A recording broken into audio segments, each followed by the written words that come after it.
Hi hello నమస్తే welcome to our channel. అసలే ఆంధ్రప్రదేశ్ రాజకీయాలు రోజు రోజుకి ఉప్పొంగిపోతున్నాయి. రీసెంట్గా చూసుకుంటే చేబ్రోలు కిరణ్ టీడీపీ ఒక నాయకుడు, అంటే ఆయన ఒక టీడీపీకి సంబంధించి చాలా మనం ఇంటర్వ్యూస్ అయితే చూడొచ్చు. టీడీపీకి ఒక సపోర్ట్గా అయితే ఆయన అయితే మాట్లాడతారు. కానీ రీసెంట్గా ఆయన్నే టీడీపీ అధిష్టానం నారా చంద్రబాబు గారే అరెస్ట్ చేయమని కూడా ఆయన వారెంట్ అయితే ఇచ్చారు. అసలు దీని వెనకాల అసలు ఏం జరిగింది, అసలు ఏం జరగబోతుంది అన్నది మరి తెలుగు మహిళ మనకి శ్రీలీల గారు మేడం గారు పక్కనైతే ఉన్నారు. ఒకసారి మేడం గారికి మనం పూర్తి వివరాలు అయితే తెలుసుకుందాం. మేడం, అసలే చేబ్రోలు కిరణ్ని అరెస్ట్ చేయాల్సిన పని ఏంటంటే అసలు ఎందుకని అరెస్ట్ చేశారు? ఇక్కడ చేబ్రోల్ కిరణ్ అనే వ్యక్తి కొన్ని అసభ్యకరమైన పదజాలం వాడారు మాజీ ముఖ్యమంత్రి జగన్మోహన్ రెడ్డి గారి భార్య భారతిరెడ్డిని. ఓకే, దాన్ని అందరూ కూడా ఖండిస్తున్నారు. చాలా తప్పు. అంటే ఇక్కడ తప్పు అంటే అది వైఎస్ఆర్సీపీ పార్టీ వాళ్ళకైతే తప్పు కాదు. వాళ్ళు గతంలో ఎన్ని మాటలు మాట్లాడారు, ఎన్ని విధాలుగా క్యారెక్టర్ అసాసినేషన్ చేశారు, ఎన్ని విధాలుగా ఫోటో మార్పింగ్ చేశారు. వాళ్ళ సోషల్ మీడియా సాక్షిగా సజ్జల భార్గవరెడ్డి, సజ్జల రామకృష్ణారెడ్డి, శ్రీరెడ్డి, సుధారెడ్డి, రెడ్డి గారు అమ్మాయిని చెప్పేసి ఆ ఆడపిల్ల తొడగొట్టి మీసం మెలేసి రెడ్డి గారు అమ్మాయినరా, ఏంట్రా మీరు నన్ను చూసి భయపడాలని చెప్పేసి ఎన్ని రకాలుగా మాట్లాడిందో ప్రతి ఒక్కరూ తెలుగు ప్రజలందరికీ తెలుసు. అసలు నీవు నేర్పిన విద్యయే నీరజాక్ష అన్నట్లుగా ఈ రోజున ఈ బూతుల రాజకీయానికి తెరదీసింది ఎవరు? ఈ రోజున ఎవరిని అడిగినా చెప్తారు 2019లో బూతులు తిట్టు పదవులు పుట్టని చెప్పింది ఎవరైతే జగన్మోహన్ రెడ్డి గారు. వైఎస్ జగన్మోహన్ రెడ్డి గారే ఈ కార్యక్రమానికి శ్రీకారం చుట్టారు. దాన్ని ఆసరాగా చేసుకొని కొంతమంది, అంటే ఇక్కడ ఎలా ఉండిద్దంటే నారా చంద్రబాబు నాయుడు గారిని మాట్లాడిన మాటలు గతంలో అసెంబ్లీ సాక్షిగా ఆయన భార్యని క్యారెక్టర్ అసాసినేషన్ చేస్తూ ఎన్ని విధాలుగా దూయబట్టారు. గౌరవ సభని కౌరవ సభగా మార్చారు. మరి అట్లాంటి టైంలో ఆయన కన్నీటి పర్యంతం అయ్యారు. మరి అలా కన్నీటి పర్యంతమైనప్పుడు ప్రతి ఒక్క జెండా మోసే కార్యకర్త గుండెలు పగిలిపోయినాయి ఆ రోజున. అంటే బాబు గారిని ఎప్పుడు ఎవరు అలా ఊహించలేదు. ఇట్లా ఉన్నప్పుడు ఇప్పుడు కామన్ మ్యాన్ కిరణే ఉన్నాడు. అతను తప్పు. మేమందరం ఏమంటున్నామంటే అతను ప్రతి ఒక్కరూ కూడా ఎవరు మాట్లాడినా కామన్ మ్యాన్ కిరణ్ మాట్లాడిన తప్పు, దాన్ని క్షమించమని ఆయన కోరాడు.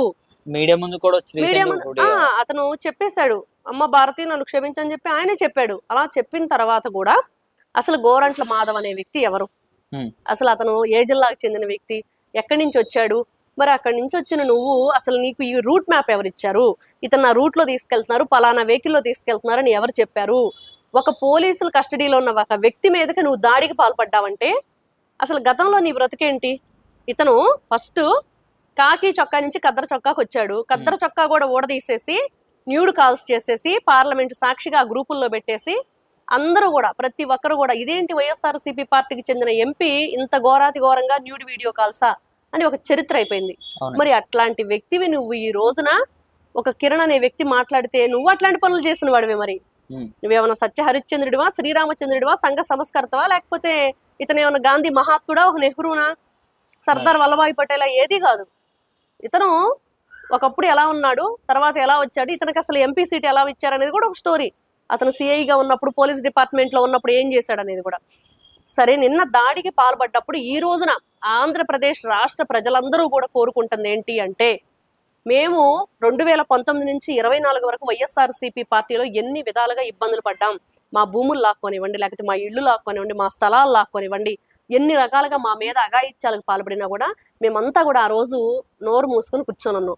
కానీ ఎప్పుడైతే ప్రజా పరిపాలన స్టార్ట్ అయిందో 2024 నారా చంద్రబాబు నాయుడు గారి కూటమి ప్రభుత్వం వచ్చిందో మాకు ఒక ధైర్యం వచ్చింది, ఒక స్థైర్యం వచ్చింది.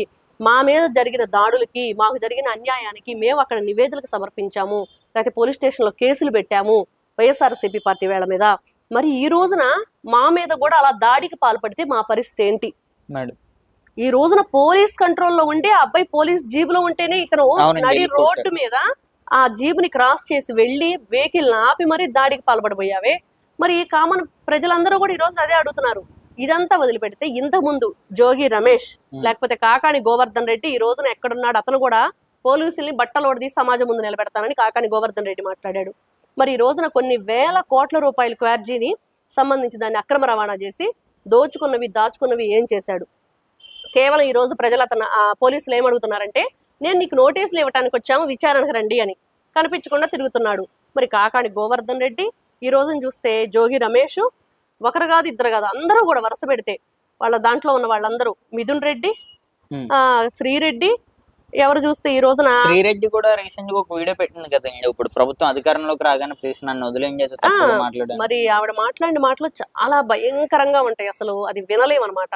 అంత భయంకరంగా మాట్లాడిన వాళ్ళు ఎలా వదిలిపెడతారు అంటే ఒక్కొరికి ఒక్క న్యాయం ఉండదు, అందరికీ ఒకటే న్యాయం.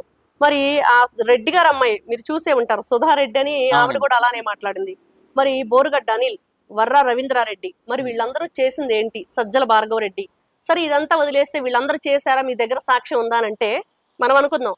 మరి ఎవరైతే మొన్న సినిమా డిపార్ట్మెంట్ కి సంబంధించిన అతను పోసాని కృష్ణమురళి అనే అతన్ని అరెస్ట్ చేశారు. మరి అతను అరెస్ట్ చేసినప్పుడు మరి ఇవన్నీ కూడా మీరు ఎందుకు చేశారు, ఇలాంటి అసభ్య పదజాలాన్ని ఎందుకు యూజ్ చేశారంటే అతను ఒకటే చెప్పాడు, నాకు సాక్షి ఛానల్ నుంచి స్క్రిప్ట్ వచ్చింది, నేను దాన్ని మాత్రమే చదివాను, అది మంచా చెడా, అది మాట్లాడొచ్చా మాట్లాడకూడదా అనేది కామన్ సెన్స్ నేను మర్చిపోయి నేను మాట్లాడేశాను అన్నాడు. మరి నువ్వు మాట్లాడిన దాన్ని ఎవరికి షేర్ చేశావు, ఎవరు పోస్ట్ చేస్తారంటే సజ్జల భార్గవ రెడ్డికి నేను ఇస్తాను, అతను ఎడిటింగ్ చేసి దాన్ని వైరల్ చేస్తాడు అని చెప్పి. మరి ఇదంతా ఎవరు చెప్పారు? జైలుకి వెళ్ళి అక్కడ విచారణలో చెప్పిన మాటలు. మరి దీని మూలంగా ఏం తెలుస్తుంది మనకి, ఎవరు అట్లాంటి బూతుల రాజకీయానికి తెరదీశారు. ఇప్పటికి కూడా నిన్న 3 రోజుల క్రితం కూడా లోకేష్ గారి మీద, పవన్ కళ్యాణ్ గారి మీద ఫోటో మార్ఫింగ్లు చేసి పెట్టారా లేదా, డైపర్లు వేసేసి పాల సీసాలు పెట్టి. మరి ఏమనాలి వీళ్ళని? ఎవరి తప్పు ఎవరిని కూడా వదిలిపెట్టే ప్రసక్తే లేదు. ఈ రోజున సొంత కూటమి అధిష్టానానికి చెందిన ఆ పార్టీకి చెందిన కార్యకర్తనే 24 గంటలు కూడా అది గడవక ముందే అరెస్ట్ చేసి రిమాండ్కి తీసుకెళ్లి జైల్లో పెట్టించారు. మరి అదే పని అందరికీ కూడా ఖచ్చితంగా ఉండిద్ది. ఒకప్పుడు ఇది నారా చంద్రబాబు నాయుడు గారి గౌరవం పరిపాలన, ప్రజల పట్ల ఆయనకున్న బాధ్యత. ఈ రోజున అది వైఎస్ఆర్సీపీ పార్టీ. మరి ఆ రోజున నన్ను అసెంబ్లీలో నా భార్యను అవమానించారు, అవేం పెట్టుకోలేదు కదా. మరి ఆ రోజున మాట్లాడుతుంటే జగన్మోహన్ రెడ్డి గారు ఏ విధంగా వికటాట్టహాసం చేస్తూ రాక్షసానందం పొందుతూ నవ్వుతూ ఉన్నారు. మరి అదే పని ఈ రోజున వదిలేయచ్చు వీళ్ళు కూడా, మాకు సంబంధం లేదని. మరి వదిలేయలేదు. అది ఒక సంస్కారం, సభ్యత, ఒక మనిషి పట్ల ఒక మనిషికున్న గౌరవం. మరి అలాంటివన్నీ కూడా తెలుగుదేశం పార్టీలో ఉన్నాయి. కామన్ మ్యాన్ కిరణ్ అనే వ్యక్తి చేసిన తప్పు, అతను ఆ తప్పు ఒప్పుకున్నాడు, క్షమించమని కోరాడు. కానీ ఈ రోజున వీళ్ళంతా కూడా దాన్ని భూతత్వంలో పెట్టి చూపించి ఇంకా ఏదో చేద్దామని చూస్తున్నారు. కానీ ఒకంత వాళ్ళకు కూడా బాధగా ఉంది. ఇంకా మేము 2-3 రోజులు బాగా ట్రోల్ చేసేసి తెలుగుదేశం పార్టీ గురించి అవాకులు చవాకులు మాట్లాడదాం అనుకున్నాం. ఇదేంటి అసలు 24 గంటలు గడవక ముందే ఈయన అరెస్ట్ చేసేసాడు అని కూడా వాళ్ళలో కొంచెం డిసప్పాయింట్ అయ్యారు. మేడం మరో విషయం ఏంటి, ఇప్పుడు టీడీపీ ఎవరైతే ఈ కామన్ మ్యాన్ కిరణ్ అరెస్ట్ చేశారో ఇదంతా కూడా ఒక ప్లానింగ్ గానే నడిచిందని కూడా బయట మాట్లాడుతున్నారు. అది ఎంతవరకు నిజం? ప్లానింగ్ కాదు, అది ప్లానింగ్ అనంటే జగన్మోహన్ రెడ్డి గారు మొన్న రాప్తాడు నియోజకవర్గానికి వచ్చేసి నా హెలికాప్టర్ లెక్క రిలీజ్ చేశారు, లేకపోతే నా పైలట్ బ్యాగ్ ఎత్తుకుపోయారు. అతను వన్స్ రావటానికి 1 వే మాత్రమే హెలికాప్టర్ లీజుకు తీసుకున్నాడు, మరి వెళ్ళటానికి లేదు. అతను బై రోడ్డు వెళ్తాననే ఉంది.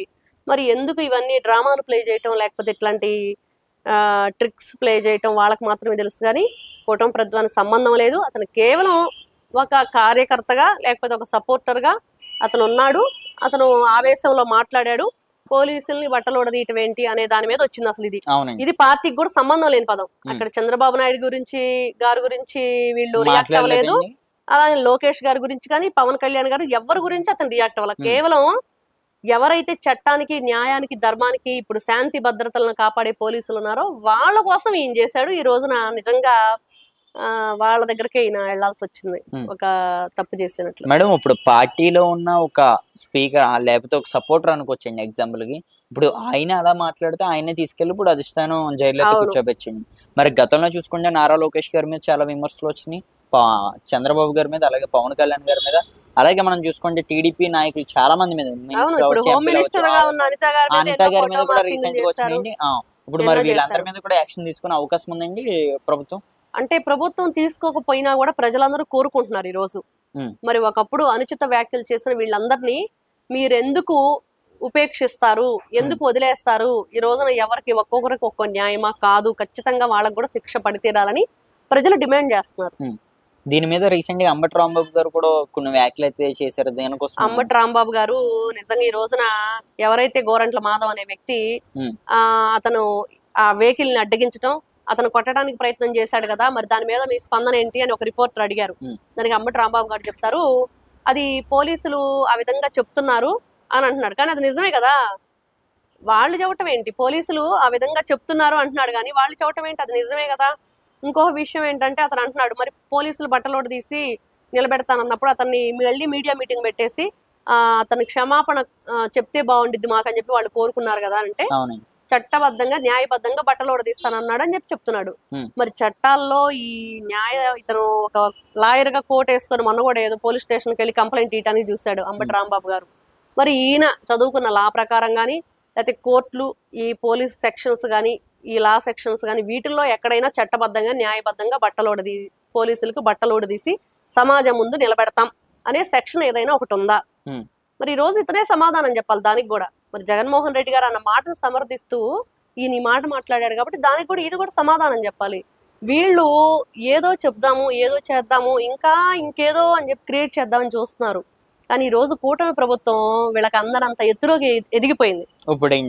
కార్యకర్తని వాళ్లే అరెస్ట్ చేయించారు. చంద్రబాబు నాయుడు గారు అధిష్టాన్ని ఆదేశించారు, పోలీస్ డిపార్ట్మెంట్ కి ఫోన్ చేసేశారు.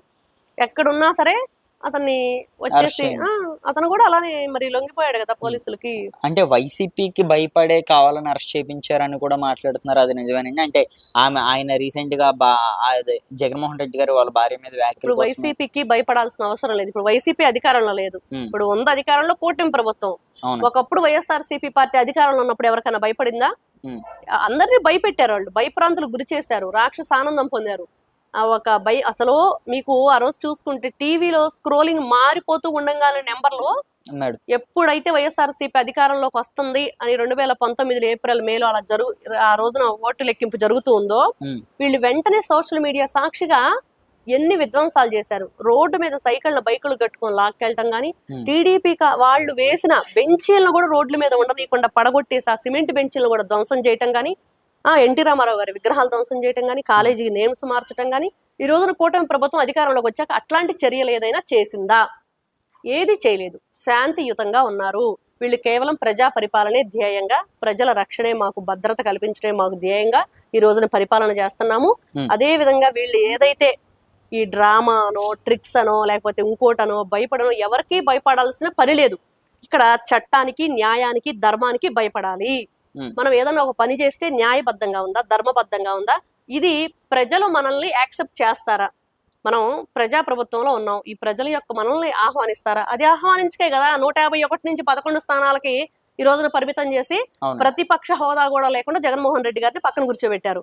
మరి ఈ రోజున ఆయన ఏం చెప్తాడు సమాజానికి? చెప్పేది ఏమి లేదు. వీళ్ళు జగన్మోహన్ రెడ్డి గారు ప్రతిసారి అంటూ ఉంటారు, చెప్పేవన్నీ శ్రీరంగ నీతులు, చేసే నియమం. ఈ రోజున గోరంట్ల మాధవ్ గారు కానీ లేకపోతే అంబటి రాంబాబు గారు కానీ ఇంకొకరు కానీ ఏదైనా వైఎస్ఆర్సీపీ పార్టీ వాళ్ళకి సంబంధించిన వాళ్ళు నిజంగా బయటకు వచ్చి మాట్లాడితే, ఈ మాట్లాడే వాళ్ళందరూ కూడా 2019 నుంచి 24 వరకు ఏం జరిగింది, వీళ్ళు ఏం చేశారు తెలిస్తే గురువింద సామెతలాగా ఉండిద్ది ఇది. గోరెంట్ల మాధవ్ ఈయన ఇప్పుడు ఎవరినైతే అరెస్ట్ చేసినప్పుడు పోలీస్ జీపుని కూడా ఆపుకుని మరి వెళ్ళి దాడి చేశారు కదండి, మరి ఆయన మీద కూడా ఏమైనా యాక్షన్ కోర్టుకు తరలించారు. ఈ రోజు గోరంట్ల మాధవ్ గారి మీద కేసు పెట్టారు, ఆయన్ని కోర్టుకు తరలించారు. అలాగే నిన్న కరెక్ట్ గా ఎవరైతే కామన్ మ్యాన్ కిరణ్ అరెస్ట్ అవ్వబోతున్నాడు ఇంకా సేపట్లోనే ముందుగా గోరంట్ల మాధవ్ ఒక ప్రెస్ మీట్ పెట్టి లోకేష్ గారి మీద కొన్ని అనుచిత వ్యాఖ్యలు చేశాడు. చాలా దారుణంగా మాట్లాడాడు. నువ్వు అక్కలకి బావు కావు, అన్నలకు తమ్ముడు కాదు, ఏదో ఒక వెరైటీగా ఒక భయంకరమైన అర్థం వచ్చేటట్లు మాట్లాడాడు. మరి నీలాంటి వాడికి జట్ కేటగిరీ ఉంటే మరి జగన్మోహన్ రెడ్డి గారికి ఇవ్వరాలి. ఇక్కడ గోరంట్ల మాధవ్ గారు ఒక విషయం మర్చిపోతున్నారు. ఏదైనా సరే ఎవరికైనా సరే సెక్యూరిటీ కావాలి అంటే అడగండి. కావాలంటే ఇప్పుడు జగన్మోహన్ రెడ్డి గారికి ఆల్రెడీ ప్రభుత్వం నుంచి ఇచ్చారు ఉంది. మళ్ళీ ఆయన పర్సనల్ గా కూడా 80 మందిని ఏమో ఆయన నియమించుకున్నాడు.